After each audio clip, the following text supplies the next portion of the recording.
You've broken up with 3 different people, for 3 completely different reasons. Different cities. Different jobs.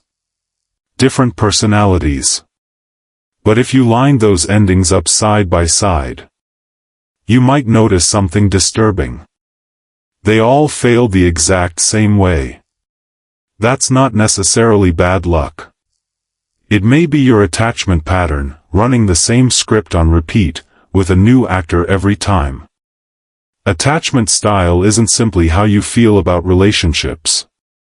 It's a set of expectations and automatic responses shaped by your relationship experiences, especially around closeness, distance, rejection, and uncertainty. And once those responses become automatic, they can feel less like choices and more like the truth. Today, we're looking at 5 patterns that can quietly turn those automatic responses into relationship problems.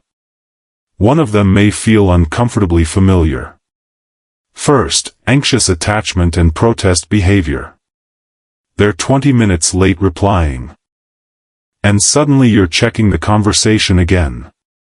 You're looking for a clue. Did something change? Did you do something wrong? This is where protest behavior can appear, actions designed to restore connection when you feel the relationship is being threatened. You send another message. Ask for reassurance. Test whether they still care. Sometimes you even pull away yourself, hoping they'll notice and come after you. The problem isn't that you care. The problem is that anxiety can turn uncertainty into danger. Your nervous system isn't asking, what evidence do I actually have? It's asking, how do I get close again? And that creates a loop. Distance triggers anxiety. Anxiety triggers protest. Protest may create temporary reassurance. And then the next moment of uncertainty starts the cycle again. Over time, the relationship can become less about connection and more about managing fear. The pattern isn't caring too much. It's treating uncertainty as an emergency. Second, avoidant attachment and deactivation. Now imagine the opposite. The relationship is going well. Really well.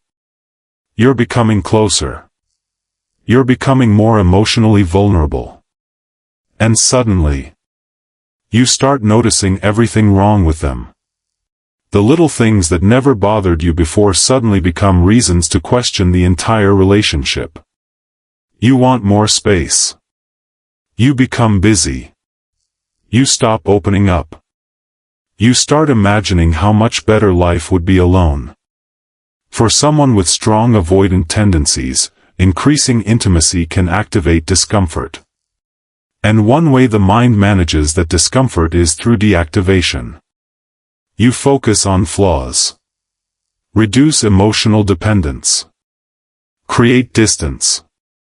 Convince yourself you don't need the relationship as much as you thought. And here's the important part. The discomfort is real. But the discomfort doesn't automatically mean the person is wrong for you. Sometimes, closeness itself has become uncomfortable. That's the pattern worth noticing. Third, fearful-avoidant or disorganized attachment, and the push-pull pattern. You want someone close. Then they actually get close. And you panic. So you push them away. They respect your distance. And suddenly you panic that they're leaving. So you pull them back. Then they come closer. And the cycle begins again. Pull. Push. Pull. Push. This push-pull pattern can be associated with fearful or disorganized attachment. The underlying conflict is simple to describe, but incredibly difficult to live with. Closeness can feel like safety and danger at the same time.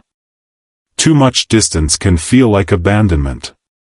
Too much closeness can feel overwhelming. So the nervous system keeps switching between the two. One moment you desperately want connection. The next, you desperately want space. And because the intensity keeps changing, the relationship can feel incredibly passionate. But sometimes what feels like chemistry is actually activation. Fourth, anxious and avoidant partners, and the trap cycle. Now we're moving from what happens inside one person to what happens between two people. Pair an anxious partner with someone who has strong avoidant tendencies.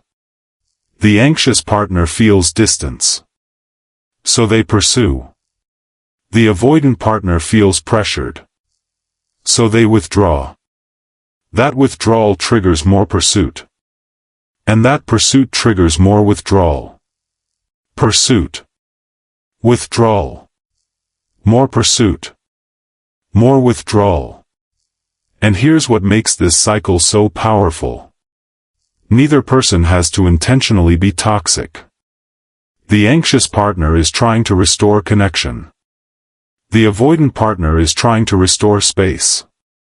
But each person's protective strategy triggers the other's fear. So both people keep doing more of what makes the other person react. That's why the relationship can continue for years. The issue isn't simply, who's the toxic one? Sometimes the bigger problem is the pattern itself. A pattern that keeps reinforcing itself. Fifth, fearful-avoidant attachment and preemptive rejection. Now go back inside one person. But this time, look at what happens when the fear of being abandoned becomes so strong that you reject the connection before it can hurt you.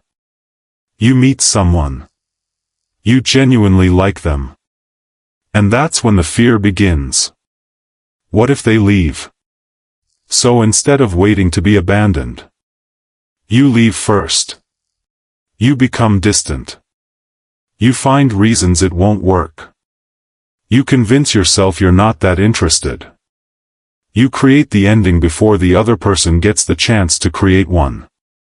This can be a form of preemptive rejection, protecting yourself from expected rejection by rejecting first. And psychologically, it can feel like control. If you leave first, you can't be left. If you reject first, you can't be rejected. But there's a hidden cost. You may successfully avoid the pain you feared, while also avoiding the intimacy you wanted. And that's why this pattern can be difficult to recognize. It doesn't always feel like fear. Sometimes it feels like certainty. They're just not right for me. Maybe they aren't. But sometimes the conclusion arrives before reality has had a chance to answer the question. That's the moment worth noticing. None of these patterns mean you're broken. And attachment style isn't a permanent diagnosis or a life sentence. People can develop more secure ways of relating. But you can't change a pattern you can't see. So instead of asking, which attachment style am I? Ask yourself, what happens inside me right before I repeat the same behavior? When someone becomes distant, do you chase? When someone gets close, do you suddenly want freedom? When you feel vulnerable, do you shut down? When someone pulls away, do you suddenly want them more? That moment is where your pattern becomes visible. Not after the relationship ends. Not when you're replaying the argument 3 days later. While it's happening, your attachment pattern may explain your reaction. But it doesn't have to dictate your next one. You don't need to change your entire personality. You don't need to become perfectly secure overnight. You just need to catch the pattern one moment earlier. Because once you can see the reaction before you automatically obey it, you finally have a choice. And sometimes changing your relationship doesn't begin with choosing a different person. It begins with responding differently to the same old trigger.